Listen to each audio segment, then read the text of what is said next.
On today's show, Pierre-Luc Dubois and the Capitals get it done in OT.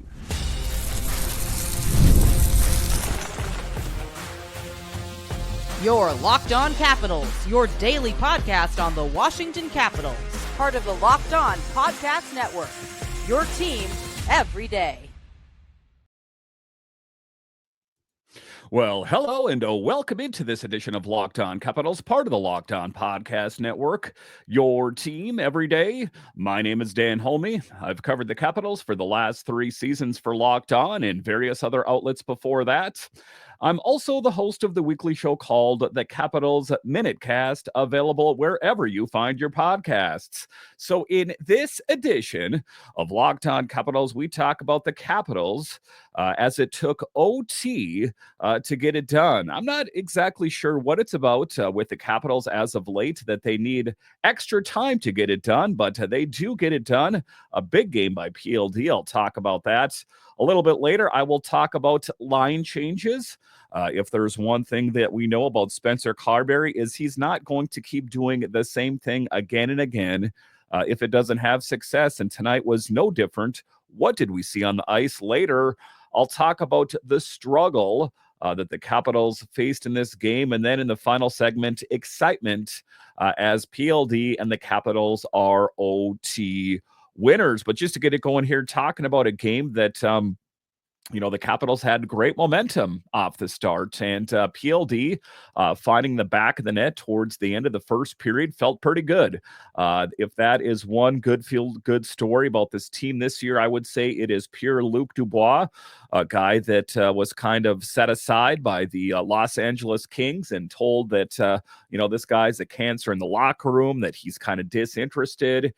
And a lot of the chatter around the NHL is, what are the Capitals doing signing Pierre-Luc Dubois, who just signed an 8-year contract with the Kings? Are they crazy? It looks like former GM Brian McClellan was crazy like a fox, and just a true stroke of genius. And I think that PLD is just really excelling in this current environment. But this was a game that was physical.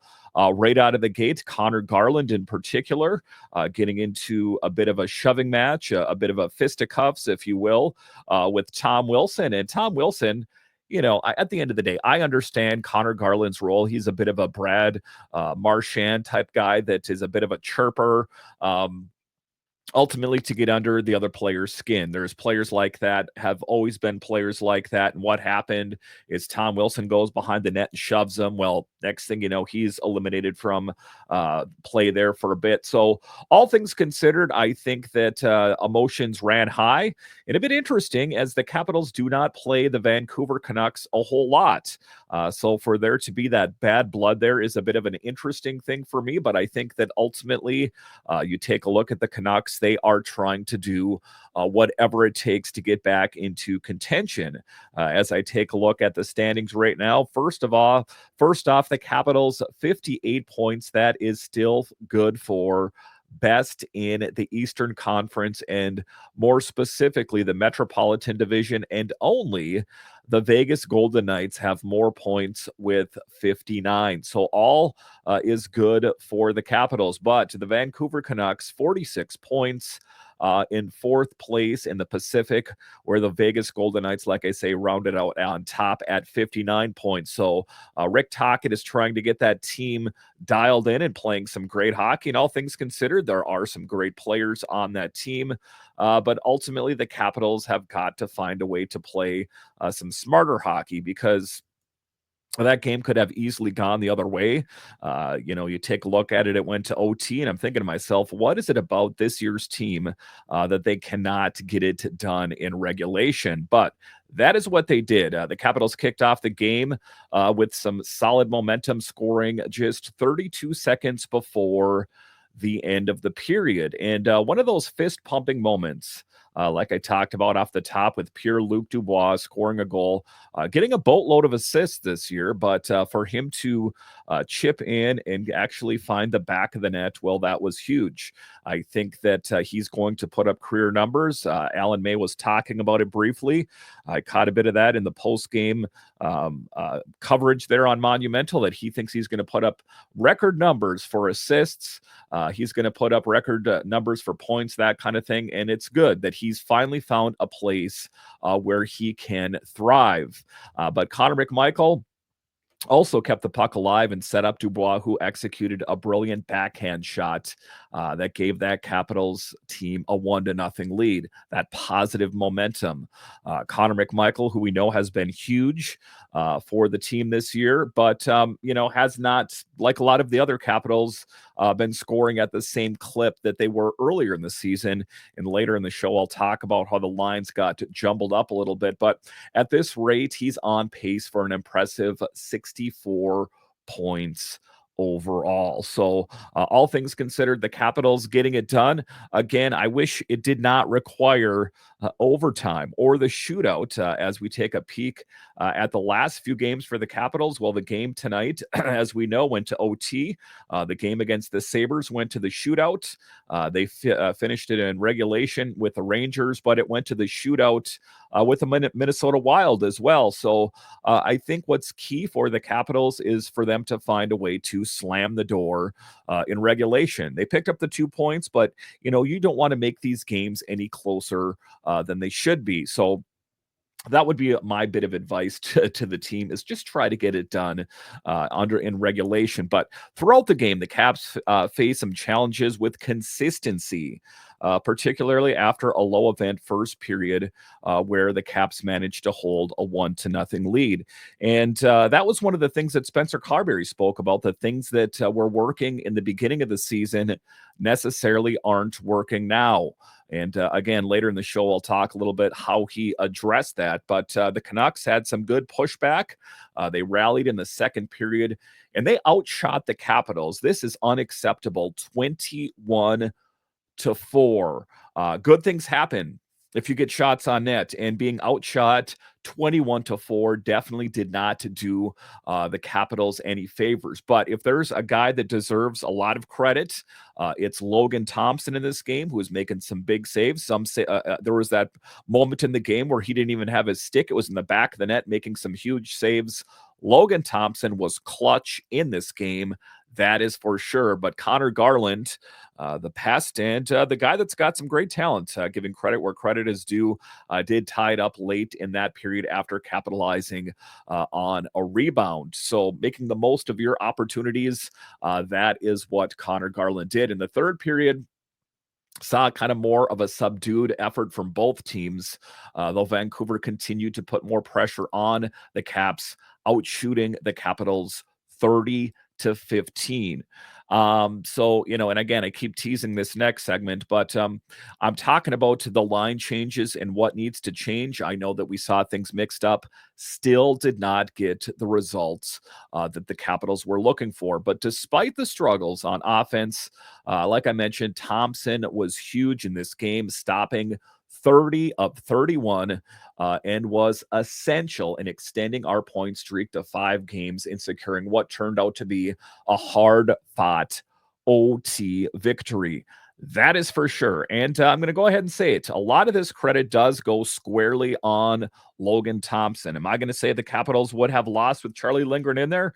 What I'm going to say is there's a better chance that would have happened, being that the Capitals were outshot by such a large margin. Not here to diminish too much on what Charlie's done, but all things considered, like I talked about in my midday update on YouTube, the Capitals really need to come to terms and drill down on who their number one netminder is. I know that was kind of a feel-good thing where we're going to just alternate. It's going to be the best of both worlds. This is starting to come into crunch time where we need points. And like I talked about, looking at the standings there is no time to be complacent. You take a look at the Capitals, 58 points, the New Jersey Devils, 53 in second, the Carolina Hurricanes with 50. So if either one of those teams went on a heater and say The Capitals offense just did not click well. They could be bumped down in the standings. But all things considered, a nice win. I'm not going to rail on all negativity here, but it was a game that could have got out of control. I'm glad that the Capitals, despite being greatly outshot, found a way to get it done.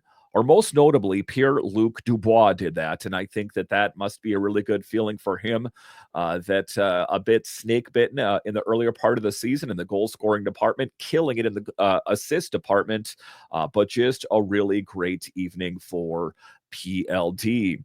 All right, so coming up here after the break, I'll talk about standout performers and line changes. I'll discuss next.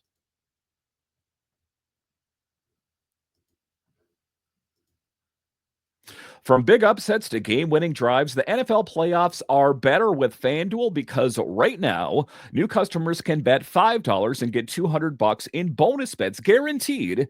That's $200 in bonus bets, win or lose. The FanDuel app gives you everything you need for live bets, same-game parlays, and so much more. And listen, it's crunch time. We're coming up on the NFL playoffs, and there's some games you're into, some of them you're not. Say it's a Commanders or a Ravens game. But if you want vested interest in all of the games, open up the FanDuel app, put a little bit of money on the game. All of a sudden, those games got that much more exciting. So just visit FanDuel.com to join today and get started with $200 in bonus bets. That's FanDuel.com. Make this playoff season unforgettable with FanDuel, an official sports betting partner of the NFL.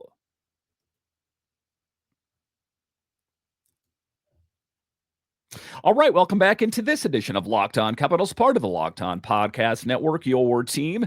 Every day you can find me over on Twitter. It's at DanCaps218. You can find the show on Twitter. It's at Locked On Caps. So talking about the game tonight, and, it was one of the ones that was kind of an eked out victory. Had it not been for PLD, well, the Capitals very well may have lost the game. There were some good opportunities. I thought that Ovechkin, who has been on a bit of a streak here, I thought that he would find the back of the net. But then there's other players that have not found the back of the net in quite some time. John Carlson, even though he is a standout player on this team, has dried up a little bit as far as the goal scoring department is concerned. But standout performances, like I mentioned off the top, PLD finding the back of the net twice, and Logan Thompson, who was nothing short of spectacular. And you take a look at it, how did we get here? How did PLD, how did he have success tonight? What was the secret sauce for him finding the back of the net, putting up 2 goals in a game when the rest of the team couldn't find the back of the net? It had to do with mixing up the lines, or in a lot of ways, reverting them back to what got them success earlier in the year. And, just to talk about this here briefly, is the one thing I like about Carbs, I talk about this all the time, is that he is not afraid of mixing the lines up. If he goes out there and the team doesn't get any success on any given night, he's going to mix it up again. And you better believe that before the Capitals play their next game, that it's going to be a bit different as well. I think the hope therein was this reverting back to what worked in the beginning of the year would see some results. I'm talking about Alex Ovechkin. I'm talking about Strome, Protas, that kind of thing. But what was apparent is there was not any clear chemistry between Dylan Strome and Alex Ovechkin. And so what, I think that we don't need to overcomplicate it. I think what it is more than anything is teams are familiar with who's scoring goals and the systems that the Capitals are using out on the ice. There's a lot of pre-scouts, and, the Capitals are doing the same thing, pre-scouting the next teams that they play. The same thing goes for the team scouting out the Capitals. They're seeing what kind of formations they use, or plays rather, that they use, and they deploy countermeasures to counteract those kind of things. So they know that Strome likes to set up Ovechkin, and Ovechkin setting up from his office is something that he's done his entire career, that it becomes a little bit more difficult the further you get in the year. Think of a major league pitcher who's young in the league and has great success right out of the gate, And why is that? Well, because they don't have the book on them. How's his sliders, fastball, curveball, those kind of things. So I think that there has been a bit of a change as far as systems for the Capitals this year versus last year, different personnel, team members, that kind of thing. But I think that there is still some things that need to be tweaked. And what I'm talking about in particular is the third line. I know that there's a lot of harping and railing on the third line, but I think that, the team is good. The team is markedly better with Protus playing a huge role, PLD, Connor McMichael, these kind of players, but they're still, in my estimation, they could use 1 or 2 more forwards to really button it up. Eller has been good, but I would like to see more from him, and I don't know how much more we can get from him. He's not as young, of course, as he once was. Verana, we're talking Mirshnashenko, at some point, Sonny Milano, that three-headed monster is going to have to be addressed and really get some solidification there. I think that's what I'm talking about. The Capitals still need to make some big moves to be true contenders. This team is good. And like I talked about, in the points department, in the standings department, they are one of the best as far as points are concerned in the entire league. But there are still things that has Carbs concerned, and those same things that concern him are what concern me. Is consistency scoring 5-on-5, and special teams. We saw the power play struggle tonight as well.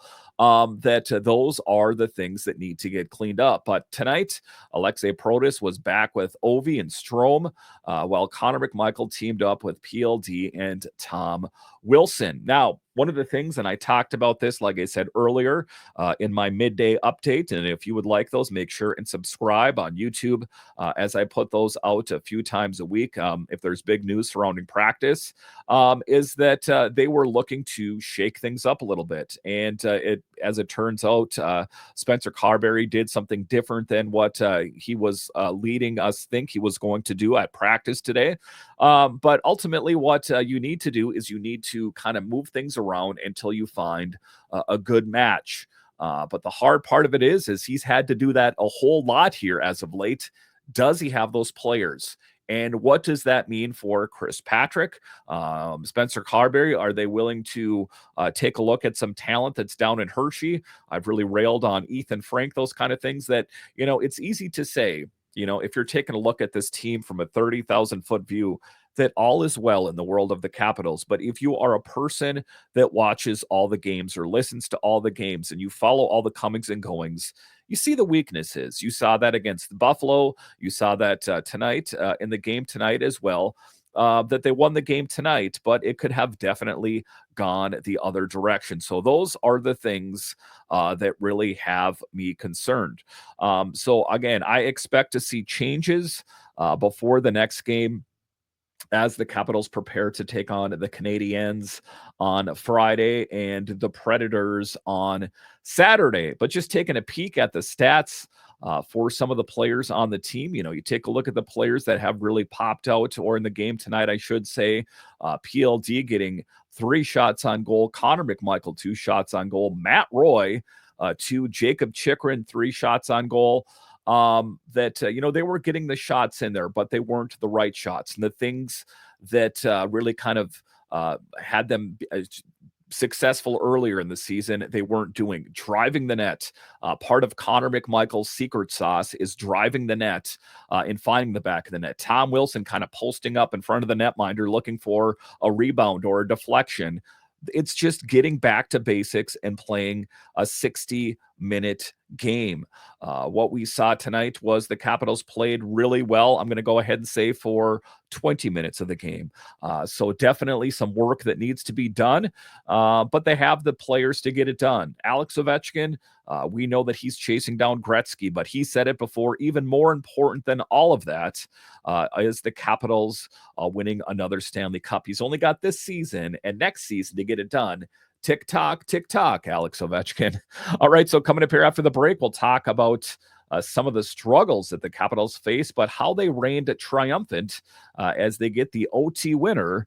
I'll talk about it straight ahead.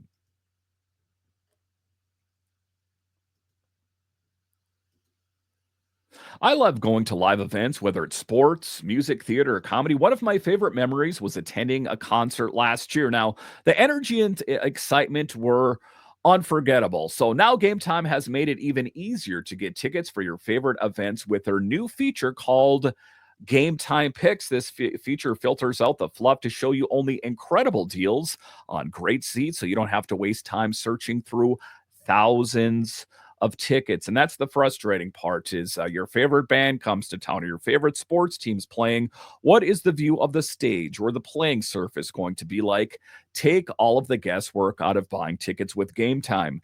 Download the Game Time app, create an account, and use code LOCKEDONNHL for $20 off your first purchase. Terms apply. Again, create an account and redeem code LOCKEDON NHL for $20 off. Download Game Time today. What time is it? Game time. All right, welcome back into this edition of Locked On Capitals, part of the Locked On Podcast Network, your team. Every day, the best way that you can help grow this show is to subscribe to Locked On Capitals on YouTube and comment anything down below. All right, in this next segment here, we're going to talk about the struggle that the Capitals faced in this game, primarily in the second period. Again, the Capitals were riding high with a late first period goal by PLD, but the wheels started to wobble in the second period. Despite the early success, the adjustments to the top six forward lines didn't yield the results we're looking for. Ovechkin and Strome struggled to find the rhythm, leading to fewer scoring opportunities. So you take a look at it, the things that were laid out that, hey, let's try to get the band back together again and play some of those hits from our earlier album did not work out. Ovechkin and Strome did not get the result that we're looking for. Again, I would expect to not see that happen or those players play on the same line in the next game. The Canucks did a solid job tightening up their defense and limiting the Capitals' offense. You know that the head coach, Tocchet, probably had reading them the riot act between periods saying, listen, guys, get it together. We can beat this team. I mean, look at the Buffalo Sabres beat them, for gosh sake. We have what it takes in this room to get it done. But that's what they did, limiting the Capitals' opportunity on their offense, especially on the PP, where the Capitals went 0 for 2. So there was definitely a feeling that this could be the one that gets away again, that the Capitals started out strong and it was going to get away, but OT, which has kind of haunted the Capitals here as of late, or primarily, I guess I'm going to say the shootout. It got close to making it to the shootout somewhat, but PLD was clutch as the game wore on. It went into OT, and the highlight, Dubois secured the win with his second goal of the night, assisted by Protas. That brought his season total to 7 goals. So quite an exciting evening for the Capitals and the struggles they found a way to overcome. You take a look at the Canucks. They were tightening it up. They were addressing deficiencies that they had in the first period. And like I say, it went to OT, and it could have very well gone in Vancouver's favor, but it didn't. PLD was huge, and the Capitals and what they have in the locker room found a way to get it done. So what I was talking about earlier, I don't think that this team is doomed. I don't think they're headed for the bottom. But what I'm saying is if this team is built, wants to be built for a deep push, and not getting eliminated in the first round of the playoffs, then they need some adjustments. And that was evident, like I talked about in this segment here, is the struggles that they faced. How much better would they be if they didn't have those loose ends? And the players I'm talking about, LaPierre, who I didn't mention early in the mix, who's playing for Hershey now, and Miroshnichenko and Vrana and Milano, that there are a lot of question marks on this team. So those are the things that I would definitely like to clean up a little bit. All things considered, I think the blue line is playing rather well. But, you take a look at it, the deficiencies in this game and how they kind of let it get away. And, you take a look at it. It was a bit of a stalemate 1-1. a kind of a chess match, if you will, the entire game, a very physical game. Again, a bit surprising, being that the Capitals and the Canucks do not play each other a whole lot in any given season. But I think that that's what it was about, is the Canucks were trying to play spoiler. And I think that they saw teams that are not as good have success against this team. So they thought, well, geez, anything's possible if this team or that team could beat the Capitals. So I think that you definitely saw the best effort from the Canucks tonight. And you also saw a team that had their netminder really dialed in. And here Thatcher Demko is on the mend as well and should be making a return that, hey, you take a look at the Canucks. They could definitely turn things around and make a bit of a push as well. But the Capitals, take a look at where they're at right now. Feels really good. Again, to get back to what I've talked about all season long, defying odds, finding a way to do things that no one thought possible. So that is what I want to walk away from this show, is things that needed to get worked on, but ultimately the resiliency of this team, that they found a way to overcome even in overtime, where sometimes that has definitely not been one of their strong suits. So Capitals fans, let's take a look at it for what it is, a win, but also kind of take a look at the things that need to get worked on. And the one thing I know for sure is head coach Spencer Carberry will address those things that need to get worked on before the Capitals hit the ice in the next game. All right, once again, I want to thank you for joining me on this edition of Locked On Capitals, your only daily year-round podcast covering the Washington Capitals. And I want to thank all of you that listen on the audio side and watch this on YouTube. You are what makes this show successful. All right, once again, I want to thank you for joining me on this edition of Locked On Capitals, part of the Locked On Podcast Network, your team every day. My name is Dan Holme, and I'll talk to you again next time.